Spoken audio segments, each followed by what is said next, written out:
Magandang araw sa lahat. Ako si Teacher Stellen, ang magiging guro nyo sa aralin ito. So, bago tayo magsimula is, yun na nga, mag-introduction muna ako sa sarili ko is, I am Esther Alon from Mindanao.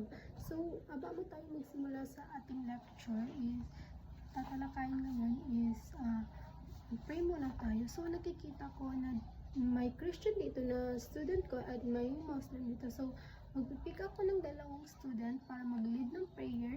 So, mauna tayo sa Muslim prayer. So, sa Muslim prayer, Abdurraouf, ikaw na. Then, sa Christian prayer, ikaw na, Christopher.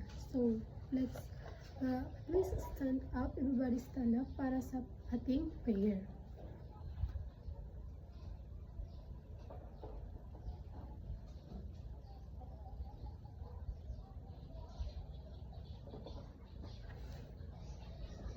So remain standing for the Christian prayer.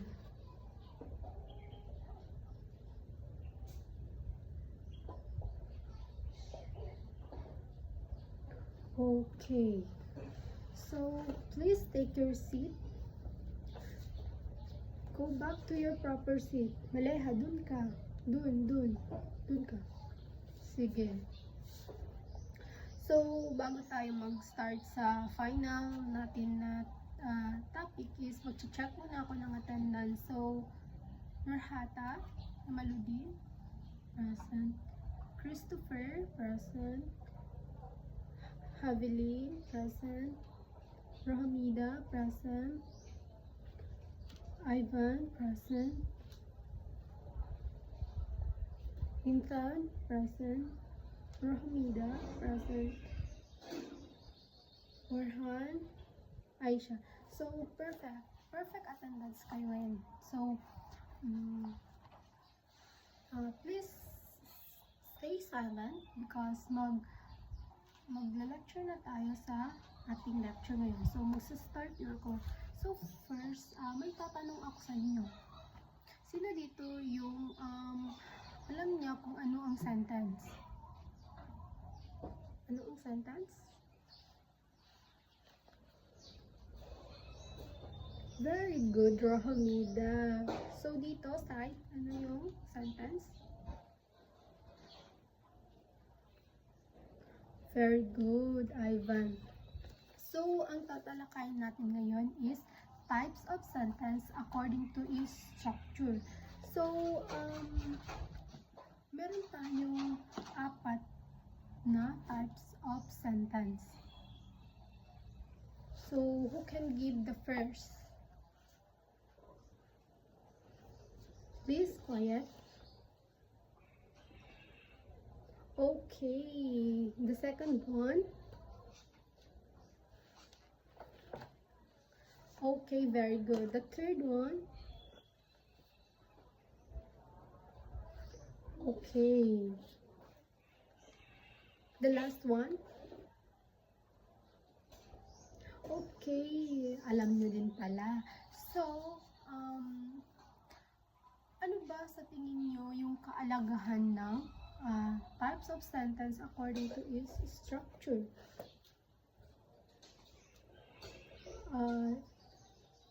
Who can answer? Please raise your hand. Wala? So, magtatawag talaga ako kung wala. Okay, ikaw, Borhan. Ano ang kahalagaan ng types of sentence according to its structure?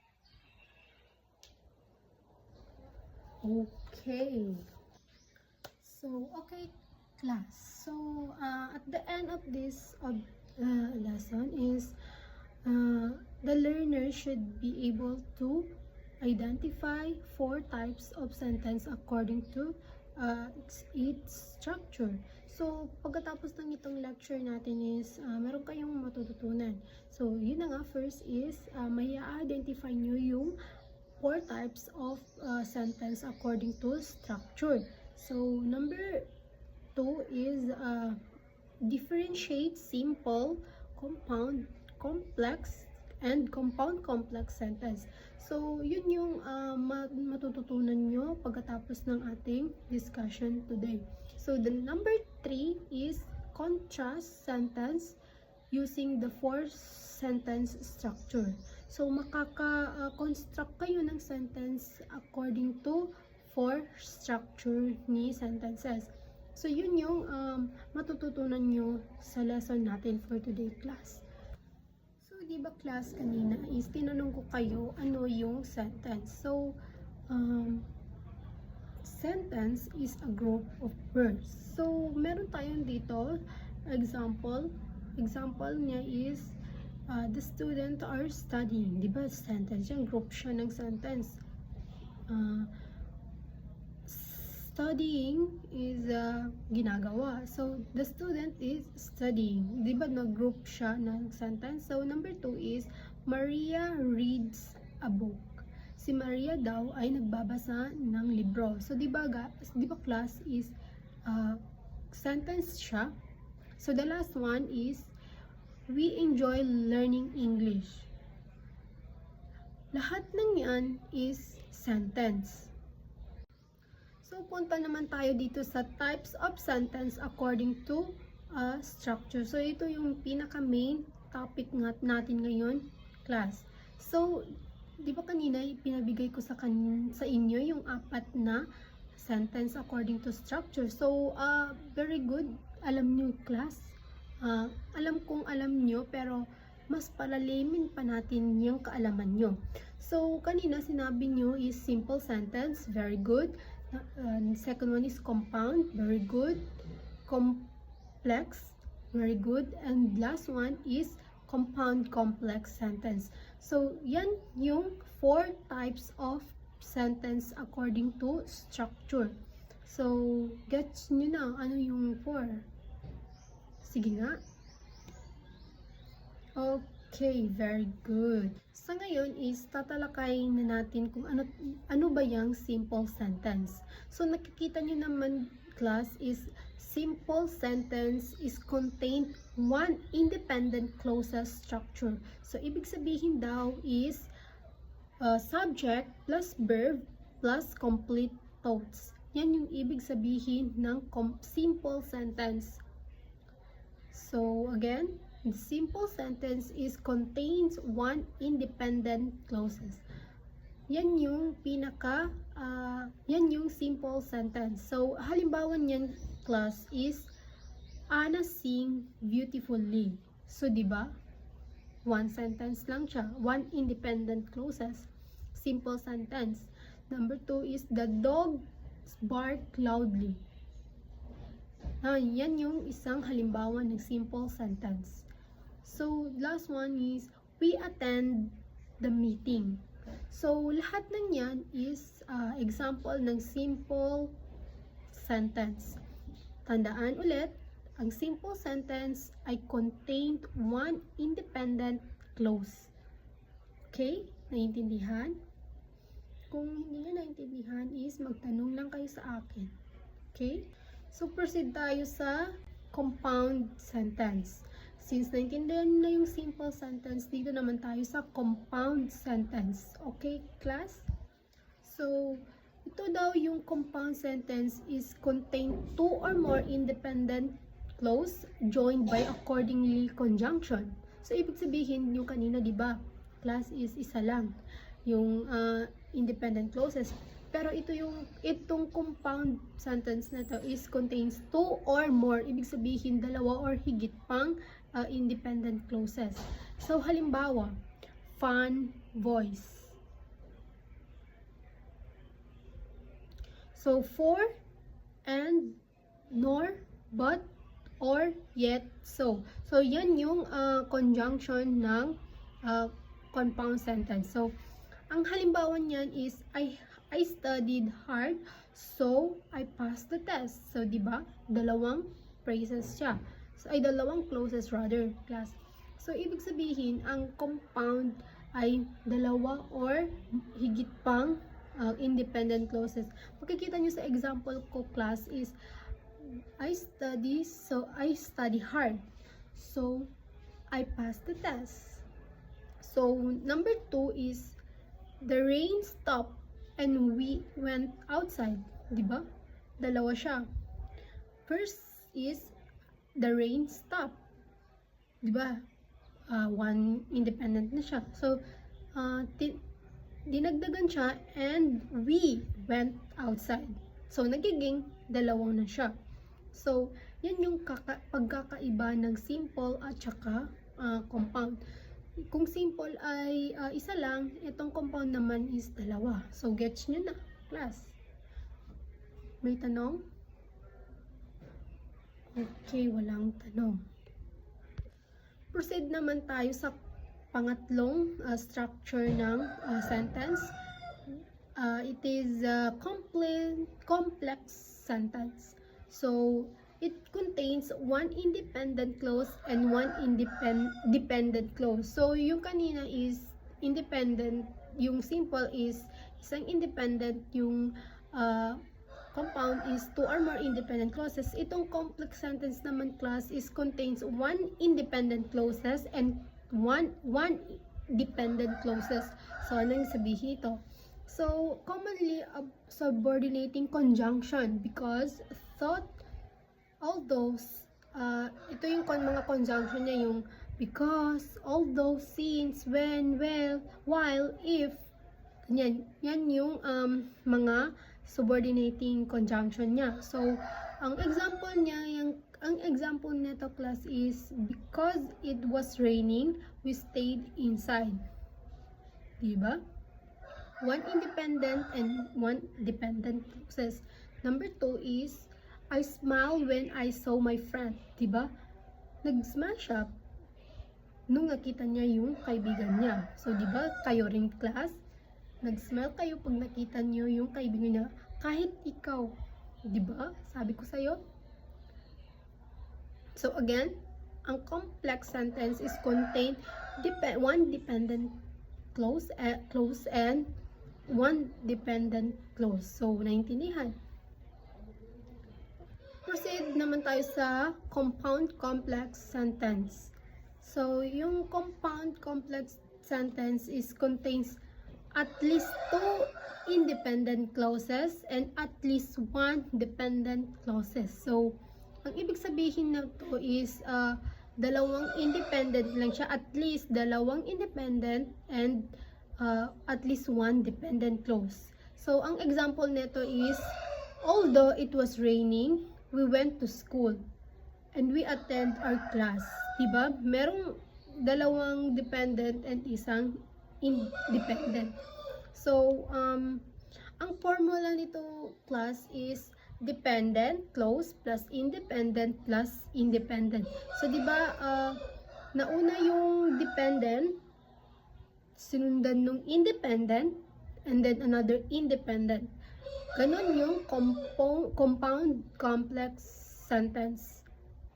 Okay, naintindihan? Okay. So, para maintindihan nyo lalo is meron akong ditong comparison table. Ito yung type. Diba, yung type niya, meron tayong simple, compound, complex, and then compound complex. So, sa simple is meron 1 dependent, 0 dependent. Sa compound is 2 or more independent and 0 dependent. Sa complex naman is 1 dependent and 1 or more dependent. So, sa complex naman is 2 or more independent and sa meron siyang isang or higit pang dependent clauses. So, tingnan nyo guys, kasi meron tayong table dyan. So, since naintindihan nyo naman is meron tayong ditong practice activity. So, get one half sheet of paper. Sige. Nakikita nyo dyan? Identify sentence structure. Yes. Meron tayong 4. I-identify nyo saan siya belong. Ano, sa simple, sa compound complex, i-identify nyo siya saan siya belong dun sa structure ng sentences. Number 1 is the teacher explained the lesson. Number 2, I want to play but it started to rain. Number 3, because she was tired, she slept earlier. Number 4, although it was late, we continue working and we finish the project. So, I give you 5 minutes to answer. Then, tatanungin ko kayo ano yung sagot nyo dito, ha? Sige.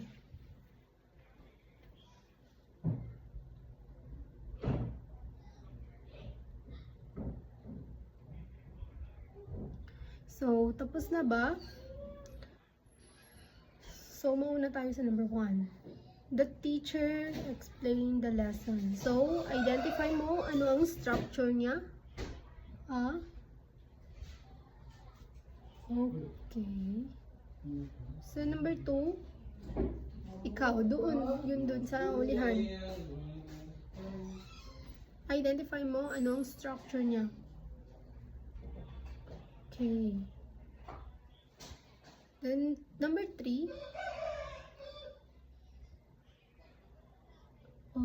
Okay. Yung last, dun sa likod.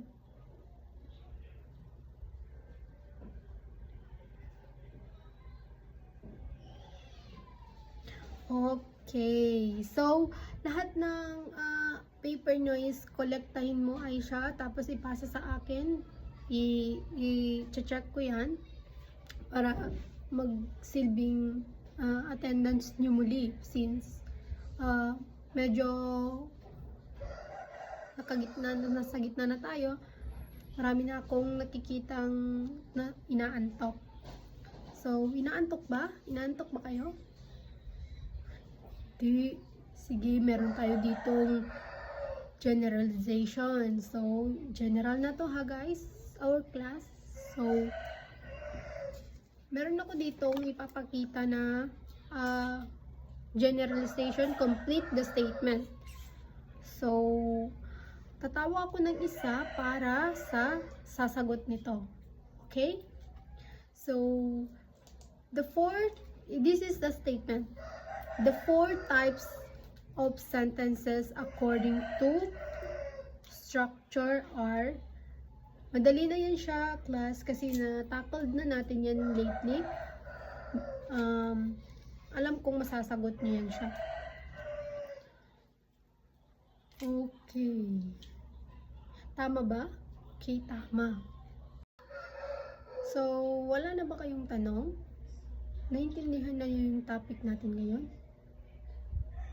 So, since marami sa inyo ang nakaintindi ng topic natin ngayon, very good, palakpakan ng sarili. So, class, meron akong itatanong sa inyo. Okay, meron akong tatanong sa inyo. Dapat sagutin niyo ko. So, sa inyong palagay, tama ba na pag-aralan natin itong sentence structure na ito according to structure? Ikaw, tama ba? Okay. Ikaw. Si Adrian. No. Hindi ganyan. Dapat sabihin mo, kaya ko. So, stand up. Kaya mo yan. Huwag kang mahiya. Dito tayo para matuto. Yun naman pala. Alam mo rin pala. So, sige. Since naintindihan nyo yung lahat ng lecture natin ngayon, meron akong assignment sa inyo.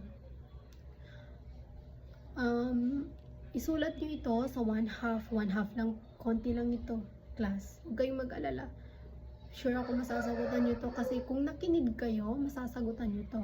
So, by next meeting, ipasa nyo to sa akin ha. Yan o, meron tayong dyan assignment. 4 lang to, 4. Sige. So, kung wala na kayong tanong, is mag-proceed na tayo. I-copy niyo yung assignment Then next meeting ipasa nyo sa akin next meeting. So since wala na kayong tanong is let's pray.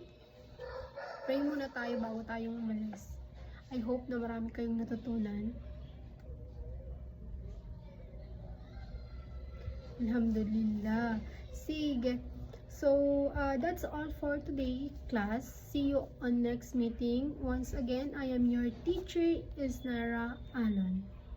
Goodbye, class.